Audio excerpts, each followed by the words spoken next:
The electric hum of the black jet's engines faded as the team dismounted from the sleek machine. Karina, Clora, Omega, and Derren stood on the desolate plains just outside of the old ghost town. The wind howled through the abandoned buildings, carrying with it the eerie sense that something wasn't quite right. "This place is giving me the creeps," Derren muttered, running a hand through his hair as he surveyed the landscape. "And that's saying something."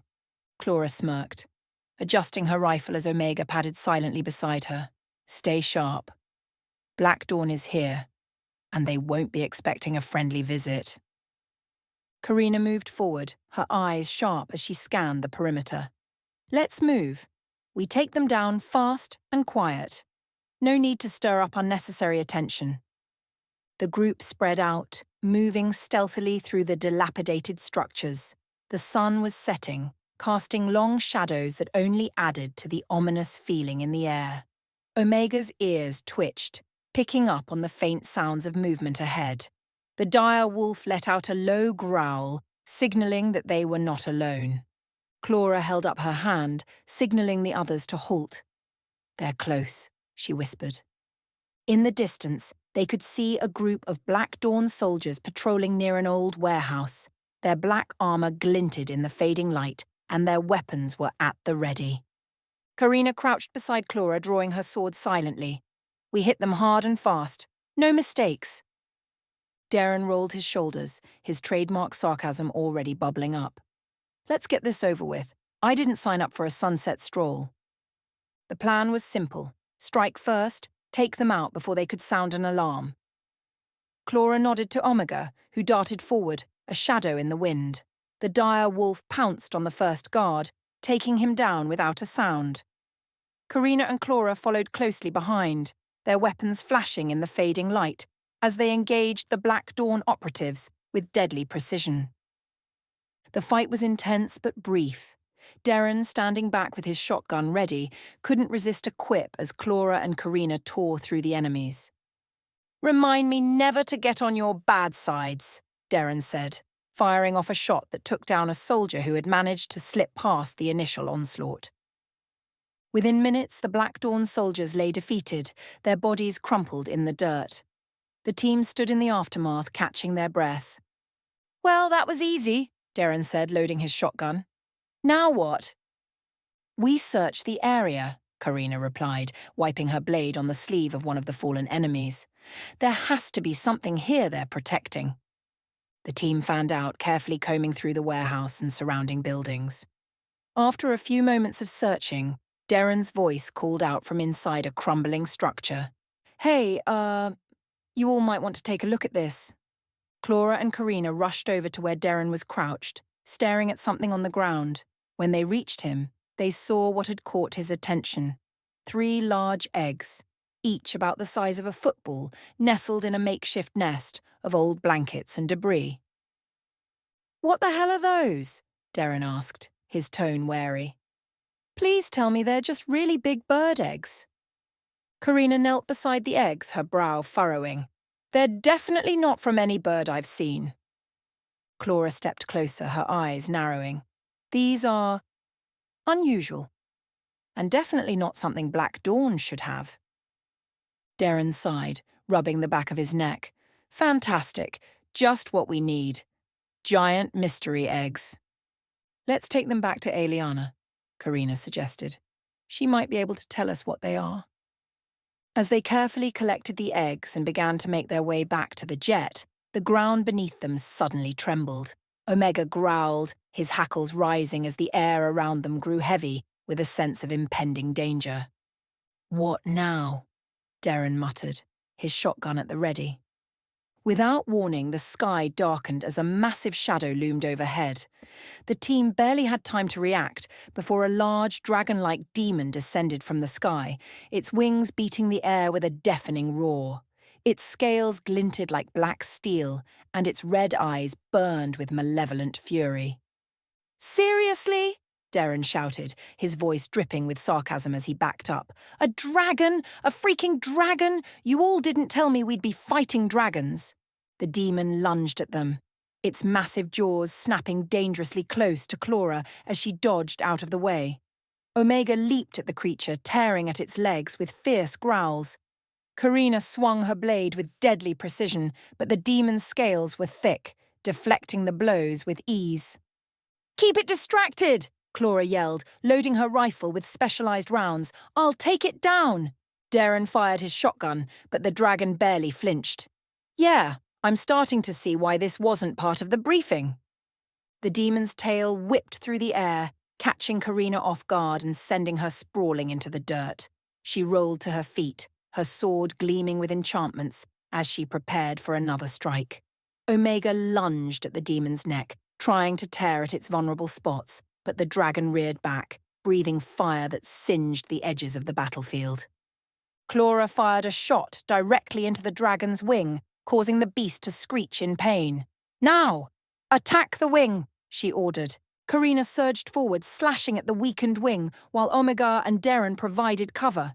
The dragon thrashed, but it was losing its strength. With a final coordinated effort, the team brought the beast down, Karina's blade plunging deep into its chest. The dragon let out one last roar before collapsing into a pile of smouldering ash. The team stood, panting from the battle. Derren shook his head in disbelief. "A freaking dragon! I'm never going to get over this." Clora glanced at the eggs still safe in their nest. "We need to get these back to Aeliana. Now." When they returned to the workshop, the eggs were placed carefully in a protected chamber. Aeliana Vale arrived shortly after, her face grave as she examined the eggs. "These are from a realm that the Guardians have sealed off from the rest of the realms," Aeliana explained. "There is no way in or out without their permission. And yet, these eggs have made their way here." Karina frowned, her hand resting on the hilt of her sword. "What does that mean?" Aeliana's eyes darkened, her voice quiet but firm. "It means someone, or something, has found a way to breach the barriers, and whatever is responsible, it poses a threat far greater than we could have imagined." The team exchanged uneasy glances as Aeliana's words sank in. The dragon had been just the beginning, and whatever was coming next would be even worse. The sterile quiet of the surgery room had lingered for what felt like an eternity. A day had passed since Gunner's procedure, and while the physical wounds were mending, the scars within him were deeper and darker than any weapon could inflict. The atmosphere around him was still heavy, and though he was recovering, there was a storm of doubt in his gaze. Clora and Karina walked into the workshop, their expressions weary from their recent encounter with Black Dawn and the demon dragon they had faced. Derren followed close behind, his usual sarcasm tempered by concern for his old friend. He wasn't one to stay quiet for long, though, and as they neared Gunner's room, the words started spilling out. "I mean, can we just talk about this for a second? A freaking dragon!" Derren babbled as they entered the room. "Like, that's not something you wake up expecting to fight in a ghost town. And then the eggs. It's like a bad fever dream, man." Gunner was sitting in a chair by the window, staring out over the forest surrounding the workshop. He didn't move at first, barely acknowledging the three of them as they entered. His left arm, now fused to the new prosthetic Eli jewel and Aeliana had designed, rested heavily at his side. The mechanical fingers twitched occasionally, adjusting to their new connection with his body. A thick bandage still covered his eye, a constant reminder of what he had lost. Derren, undeterred by Gunner's silence, dropped into a seat across from him. He pointed a thumb back at Clora and Karina. "These two don't like to embellish, but I swear to God it was a real dragon. Like scales, fire, the whole 9 yards. It was like something out of a movie. I'm just surprised it didn't go for my lucky hat." Clora rolled her eyes but smirked, leaning against the wall with her arms crossed. "Gunner, I need you to hear this, because it gets crazier. It wasn't just the dragon. We found some eggs, and Aeliana says they're from a realm that's supposed to be completely sealed off." "Meaning?" Gunner finally turned, his gaze moving from the window to meet Clora's. His expression was distant, but he was listening. The mechanical arm twitched as he shifted, a grimace crossing his face as the movement reminded him of his new reality. Meaning something dangerous is coming, Karina finished, stepping closer. And we're going to need you at full strength to deal with it. Derren, ever the blunt one, leaned forward, his eyes narrowing. All right, let's cut to the chase. I've been out there fighting demons, dragons, and who knows what else. And you've been holed up in here with that fancy new arm. So I gotta ask, was it a dragon that ate your arm? Or is there something worse we need to worry about? Gunnar stared at Derren for a long moment, his face unreadable. Then, to everyone's surprise, a low chuckle escaped him, though it was bitter and hollow. No, he finally replied, his voice hoarse. It wasn't a dragon. Derren tilted his head, leaning back in his chair. Oh, so it's worse than dragons. Fantastic. Clora, sensing Gunnar's struggle, stepped forward, kneeling beside his chair. Her fierce demeanour softened slightly, but her tone was resolute. Gunnar, I know this is hell, but we need you. Your strength, your leadership. It's what keeps us moving forward. And I'm not letting you sit here and wallow when there are things out there that need killing. Karina nodded in agreement. Clara's right. The battle isn't over. You've faced worse than this, Gunnar. Don't let it defeat you now. Gunnar clenched his jaw, his mechanical hand twitching as he flexed his fingers. He still hadn't fully adapted to the arm, and it frustrated him. Every small movement reminded him of what he had lost and what he couldn't get back. But his pack needed him. And deep down, he knew Clora was right. With a deep breath, Gunnar pushed himself up from the chair, steadying himself. His eye moved from Clora to Derren and then to Karina, the resolve returning to his gaze. All right, he said, his voice firm. Let's get to work. What do we know about these eggs? Clora smiled, the fire in her eyes reigniting. That's more like it. As they gathered around Gunnar to discuss the situation, Derren shot him a sideways glance. But seriously, man, dragons. Next time, you need to warn me about this crap. Gunnar smirked, the tension breaking for a brief moment. Welcome to the pack, Derren. Get used to it. The cold air of the workshop had settled into a familiar, somber quiet. Gunnar stood at the window, lost in thought as he flexed his new arm. The mechanical prosthetic fused to him after his battle with Ultranacious. It was strange, the sensation of having something foreign grafted to his body, something that wasn't entirely his. His body hadn't fully adjusted, and every movement felt both alien and painful. The door creaked open behind him, and Desiree entered the room with a confident stride. Her golden eyes fixed on him, but her steps were slow, deliberate. She leaned against the doorway for a moment, watching him struggle before speaking. You know, the feeling never really goes away, Desiree said, breaking the silence. Her voice was calm, but there was a familiarity in her tone, a shared understanding. That phantom pain, the way you feel the limb that's no longer there, it's like your body doesn't want to accept what happened. Gunnar didn't turn around, but he nodded slowly. He had heard her story, knew what she had been through, the loss of her leg in battle, the way she had fought through the pain, the recovery. But now, seeing her standing there stronger than before, it felt more real.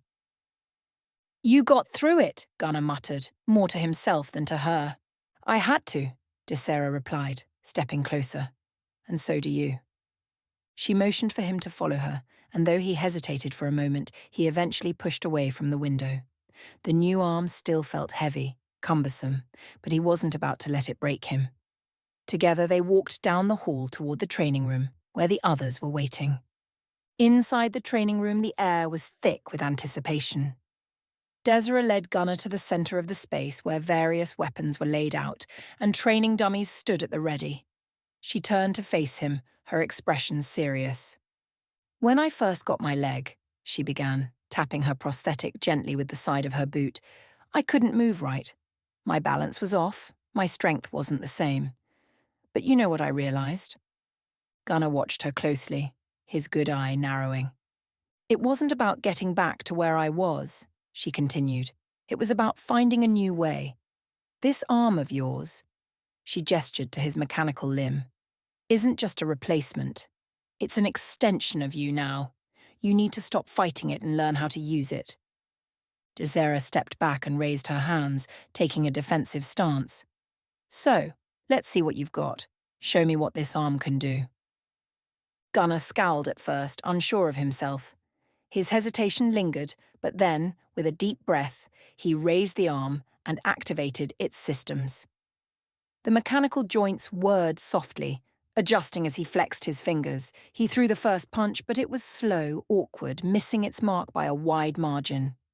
Not bad for a first try, Desera said with a grin, easily dodging the strike. But you're thinking too much. You need to trust the connection. Gunnar gritted his teeth and threw another punch, faster this time, but still clumsy. Desera easily sidestepped again, her movements fluid and graceful. Focus, Gunnar. You've got the strength, but you need the control. He growled under his breath, frustration bubbling up. Desera watched him closely, reading his body language. She knew exactly what he was feeling, the anger, the doubt, the helplessness. But she wasn't about to let him give in to it. You're not going to break it, Desera said, her voice firm. Hit harder. Gunnar clenched his fist, the mechanical fingers tightening into a solid punch, and swung again. This time the hit connected with one of the training dummies, sending it crashing to the ground. Better, Desera nodded. Now again. With each strike, Gunnar's movements became more fluid, more natural. The others gathered by the door, watching silently as Gunnar began to find his rhythm. Desera stepped in, coaching him with each move, pushing him harder with every hit. You've been through worse than this, she said, her voice low and encouraging. You've fought monsters. You've taken on demons. You're not letting a piece of metal stop you now. Gunnar's breathing grew heavier as he punched again, the sound of metal against the training dummy echoing through the room. Meanwhile, in another part of the workshop, Ashley, Eli, and Clora sat with Derren, filling him in on the history of the pack, the fall of the agency, the battles they had fought, and the enemies they had faced. So, let me get this straight, Derren said, leaning back in his chair, his arms crossed. You all were part of this secret agency fighting supernatural crap like demons, werewolves, and now dragons? That about sums it up, Ashley replied with a smirk. Yeah, Derren muttered, shaking his head. And I thought serving in the army was tough. What happened to just shooting at other humans? Eli chuckled softly. You get used to it, eventually. I don't think I'll ever get used to this, Derren said, though there was a glint of sarcasm in his eyes. But hey, if Gunnar's crazy enough to deal with it, I guess I am too. Clora leaned in, her expression more serious. It's not just about fighting monsters, Derren. It's about protecting what's left of the world. The agency may have fallen, but we're still here. And we're still fighting. Derren nodded, his face growing somber. Yeah, I get that. We stand in the dark so others can live in the light, right? Exactly, Eli said softly. It's what we do. As they continued to talk, a sense of camaraderie settled over them. The weight of their responsibilities was heavy, but they were in it together. And now, with Gunnar on the road to recovery, they could feel the strength of the pack growing once more. Back in the training room, Gunnar stood over the fallen training dummies, his chest heaving from the effort. Desera gave him an approving nod. See, she said, her voice steady. You're getting there. It's going to take time, but you're not alone in this. Gunnar wiped the sweat from his brow, the mechanical arm finally feeling like it belonged to him. He glanced over at the doorway where the rest of the pack stood watching. For the first time in a long time, he felt a sense of hope. Clora stepped forward, her eyes filled with pride. Welcome back, Alpha. Gunnar gave her a small nod, the weight of his title settling on his shoulders once more. He wasn't fully healed, not yet. But with the pack by his side, he knew he could get there. And this time, he wouldn't be fighting alone.